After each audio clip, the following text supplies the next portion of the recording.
Como é que é pessoal? Sejam muito bem-vindos a mais um vídeo. O vídeo de hoje é sobre uma notícia do Twitter. Bem, basicamente, pouco a dizer, o Twitter ficou fora do ar aí no Brasil. Opá, não percebi muito bem a situação, mas vou ver aqui um vídeo do Gustavo Pinheiro, Stax. Bora lá ver X fora do ar. Até quando? Bora lá. Na semana em que eu tô gravando esse vídeo aqui, o Supremo Tribunal Federal ordenou a Por suspensão do aqui um X, do 25. Twitter aqui no Brasil. Então não foi o Twitter que teve iniciativa, foi o Tribunal.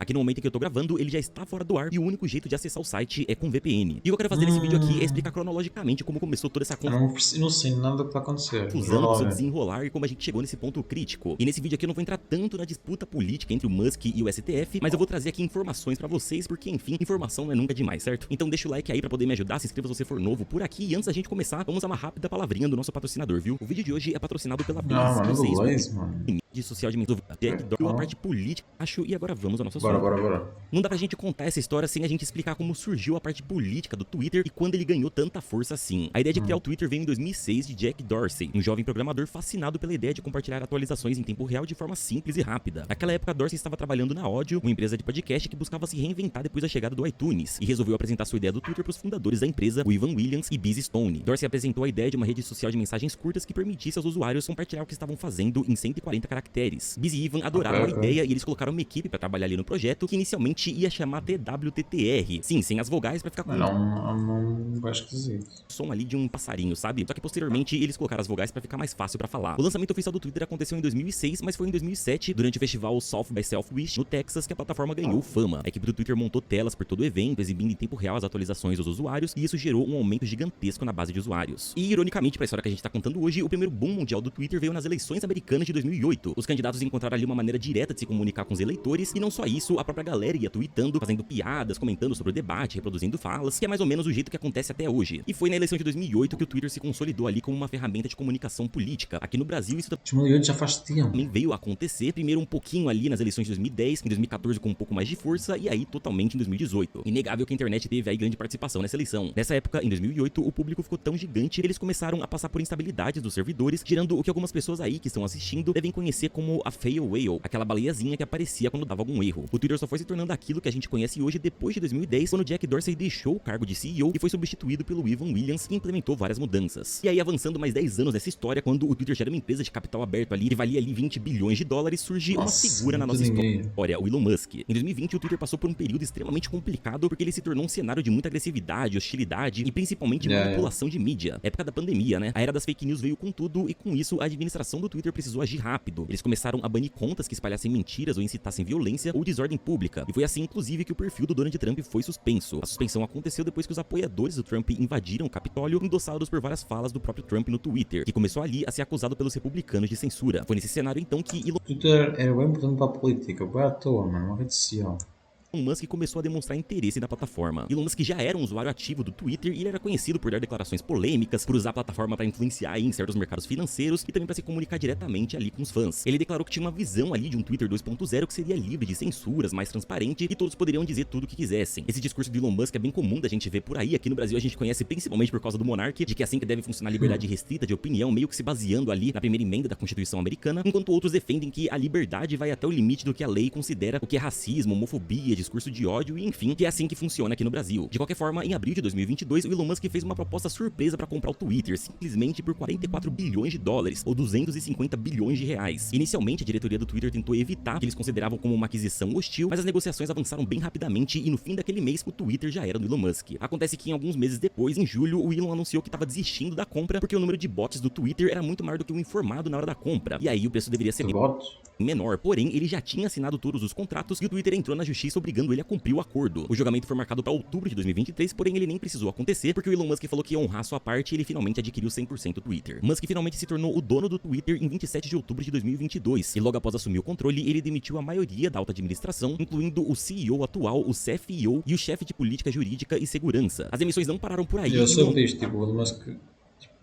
Mandou embora quase toda a gente. Musk fez uma série de cortes em massa, reduzindo drasticamente a força de trabalho da empresa, o que, segundo ele, era necessário para cortar custos e tornar a empresa mais eficiente. Estimam-se que até 75% dos funcionários ou foram demitidos ou se desligaram até o fim de 2023. Além das emissões, o Musk também fez uma série de mudanças polêmicas na plataforma, como o sistema de verificação, que agora você podia comprar o selinho de verificado, que antes era disponível apenas para figuras públicas bem conhecidas, para jornalistas, organizações e tudo mais. Se por um lado isso era uma maneira que ia trazer mais dinheiro para a plataforma, por outro, ele ia dar um selinho de verificado que antes passava uma credibilidade, só que agora para pessoas aleatórias, para bots, para contas falsas. E imagina, a partir do momento que tens o coisa, e isto é para qualquer pessoa que compra, mano, a partir do momento quem é que vai ligar para isso? Tipo, já ninguém. E reverteu diversas políticas de moderação que haviam sido implantadas para combater o discurso de ódio, alegando que era contra a liberdade de expressão. Fazendo um paralelo, até meados de 2017, o YouTube também tinha regras bem fracas relacionadas a isso, só pegando pesado mesmo na questão de terrorismo. Se você postasse qualquer coisa relacionada a terrorismo no YouTube, o seu vídeo caía. E aí, em 2017, houveram diversas denúncias que o YouTube estava linkando anúncios em vídeos extremistas, de racistas, nazistas e tudo mais, e aí diversas marcas começaram a sair do YouTube. Esse período aí ficou conhecido como Ad Apocalipse, a receita de todo mundo caiu, e inclusive foi aí que o YouTube adicionou a função de monetização limitada. E aí sim os anunciantes voltaram pra plataforma, e agora, anos depois, o Elon Musk basicamente afrouxou essas políticas e aconteceu o mesmo. Um monte de marcas pararam de anunciar no Twitter e não voltaram atrás. Pra ter uma noção do impacto, em apenas 6 meses de administração dele, o Twitter valia 44 bilhões de dólares e passou a valer 15 bilhões em valor de mercado. Foi nesse meio tempo também que ele renomeou o Twitter pra X, então eu vou chamar daqui pra frente carinhosamente de Twitter. É aqui também que entra o STF na história. O embate começou depois que o STF enviou ordens judiciais pro X bloquear contas linkadas ao inquérito das milícias digitais, que investigava a disseminação de desinformação e de discurso de ódio. O X inicialmente obedeceu a ordem e bloqueou diversas contas que haviam sido localizadas pelo próprio STF, mas logo depois o Elon Musk reverteu esses bloqueios e o STF viu isso como uma afronta. Só nisso a coisa já começou a esquentar um pouco. O STF continuou enviando mais decisões judiciais para suspensão de mais contas e o Elon Musk passou a ficar cada vez mais acalorado, alegando perseguição da liberdade de expressão e se baseando novamente ali na primeira emenda gringa. Só que, né, a gente tá no Brasil. Em um certo ponto, o Elon Musk começou a se negar de fazer bloqueios e retirar posts que eram solicitados, e nisso o Alexandre de Moraes, o Xandão, passou a aplicar multas pesadas e ameaçou aplicar punições legais a quem era o representante do X aqui no Brasil, que era a equipe brasileira que tem ou tinha sede aqui no Brasil. A situação ganhou novas camadas quando ocorreu a publicação do Twitter Files Brasil, uma série de documentos vazados que dizem que o STF teria censurado indiscriminadamente usuários e empresas de tecnologia durante o período de 2020 até as eleições de 22. Revelado pelo jornalista norte-americano Michael Schellenberg, em 3 de abril de 2024, o Twitter Files Brasil apresenta diversas trocas de e-mail com o então consultor jurídico do Twitter no Brasil, o Rafael Batista. Nesses e-mails ele relatou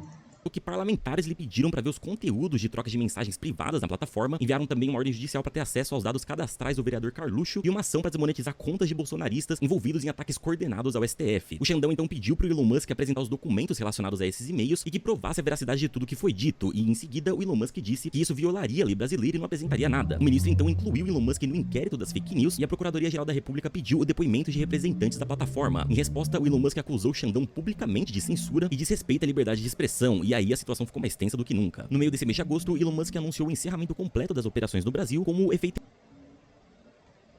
então não foi o Brasil que tomou a iniciativa, foi o Elon Musk. imediato do que ele classificou como ordens de censura do Alexandre de Moraes. O X publicou fotos de documentos assinados pelo Xandão que dizem que uma multa diária e um decreto de prisão seriam impostos à representante do X, a Raquel Nova Conceição, caso a plataforma não cumprisse as ordens. Vale lembrar que tudo isso acontece ao longo das investigações do STF em relação às milícias digitais que espalhavam fake news e discurso de ódio. O ápice aconteceu agora nessa semana, quando o Xandão deu prazo de 24 horas para que a rede social apresentasse um representante legal aqui no Brasil, e o Elon Musk deu a entender publicamente que não só havia recebido essa notificação judicial, como não iria cumprir o pedido, usando o perfil do X no Twitter para informar que a empresa não teria mais sede no Brasil. Juridicamente, o caso acaba sendo visto como complexo porque envolve a interpretação de normas do Marco Civil da internet que regula o funcionamento de plataformas aqui no Brasil. Enquanto algumas pessoas dizem que o STF está fazendo é próximo a censura e perseguição, outras dizem que se a plataforma quiser operar no Brasil, ela tem que seguir as leis do Brasil, que pedem que toda empresa tenha um representante.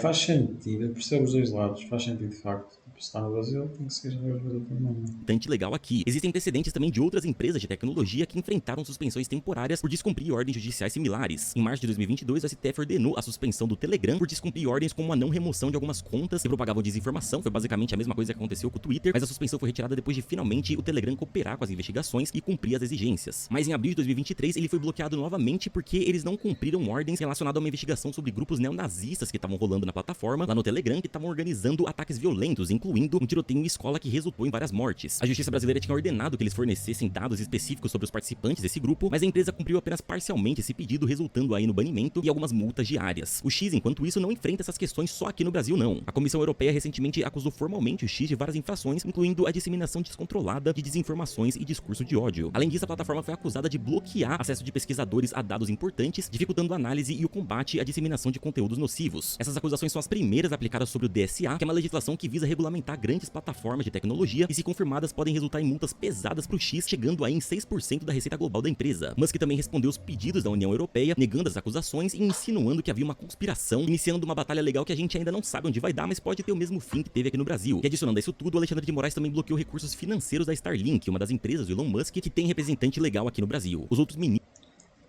do STF já demonstraram que, em sua maioria, concordam com a decisão do Xandão e que vão reforçar a ordem até que o Twitter cumpra as exigências. Inclusive, a atual situação da plataforma é de suspensão e não de banimento, isso por enquanto. Já na parte do bloqueio das contas da Starlink e também da retirada dos VPNs das lojas online, eles divergem um pouco, tanto que o ministro teve que voltar atrás nessa decisão do VPN, porque ia atrapalhar outros setores da sociedade que usam esses serviços, porém a multa para quem acessar o X usando o VPN ainda tá valendo, hein? Fico alerta aí. O que vai acontecer nos próximos dias ainda é um pouco incerto, porque principalmente depende do Elon Musk apresentar algum representante legal do X aqui no Brasil. Imprevisível é saber se ele vai fazer mesmo isso ou não. Por um lado, o Brasil é um dos 5 maiores mercados do X no mundo e rende boa parte dos lucros da plataforma, que já foram bem reduzidos. A gente tem cerca aí de 20 milhões de usuários mais ou menos, então isso pode fazer ele mudar de ideia. Por outro lado, o Elon Musk segue publicamente dizendo que não vai seguir os pedidos do STF e tem levado essa questão como quase uma guerra pessoal, e sinceramente parece que ele tá disposto a ir até o fim por isso. Vai depender também do quanto o X vai perder. Sim, é o Elon Musk, mano. Tipo, ele não está preocupado com dinheiro. Sabe que tipo, um gajo como este está sempre preocupado com dinheiro. Isso é bem estranho como é que ele entra no negócio e agora seguiu tanto, sendo que ele é lá o Elon Musk. Sem o Brasil presente na plataforma, e isso a gente vai ver pelos próximos meses, só que, convenhamos, o Elon Musk não tá faltando grana não, né? E na minha opinião, eu acho que em poucos dias ele volta atrás, porque realmente grana é o de menos, mas ele próprio perde muito com isso, com a perda ali da exposição direta das mensagens dele com o público brasileiro, que é extremamente engajado e que tem uma boa parcela da galera aí que adora o cara. Então acho que em pouco tempo a plataforma volta a ficar online de novo, que nem aconteceu com o Telegram, mas eu não duvido que o cenário se repita várias outras vezes aí. E sobre a multa é salgada em $50 mil, então eu não arriscaria ficar acessando e publicando coisas lá, ainda mais se você tem um perfil que tem alguns seguidores, mas se você for fazer isso, pelo amor de Deus, não baixe o primeiro VPN que você achar aí no Google, beleza? Toma cuidado com seus dados. Agora a gente precisa principalmente esperar uma equipe brasileira ser recontratada, porque pela lei precisa ter um representante legal. Um exemplo pessoal aqui, vira e mexe, diversos youtubers são vítimas de assassinato de reputação, ou de tentativa pelo menos, né? Com notícias falsas pesadíssimas, ainda mais em quem mexe com temas sensíveis, que nem Deep Web, Shanners, essa galera do submundo aí da internet, que nem eu faço aqui no canal. E recentemente uma galera começou aí a se organizar pra imputar que eu seria o mandante de 2 assassinatos que aconteceram aqui no Brasil. E pra vocês verem, mesmo usando Twitter todos os dias, essa publicação não chegou em mim por alguns inscritos que me mandaram, e quando eu fui ver tinha uma galera considerável lá tentando fazer um barulho, mas bom, obviamente eu não tive dores de cabeça porque eu tenho uma certa visibilidade lá, as pessoas simplesmente não vão acreditar num negócio desse assim do nada, tirado do nada, e eu tenho contatos com autoridades e tudo mais, então enfim, não foi uma dor de cabeça. Eles já estão bem cientes que existem grupos, diversos grupos na internet que ficam imputando essas coisas a figuras públicas, principalmente youtubers, além de que não é tão simples assim, né, sem imputar um crime desse jeito pra alguém do nada, mas se alguém com menos visibilidade, isso pode fazer um estrago considerável, e aí precisa... Mano, não estou a perceber nada, tipo, do nada começou a falar dele. Precisa levar isso pra justiça, porque se não tem representante legal da empresa no Brasil, o que faz? Então é isso, povo, acho que cobri aqui tudo que vocês... Opa, foi este vídeo, foi um vídeo mais informativo, não é nada até ao estilo que nós fazemos. É isso, deixem o vosso like, fiquem bem, até a próxima.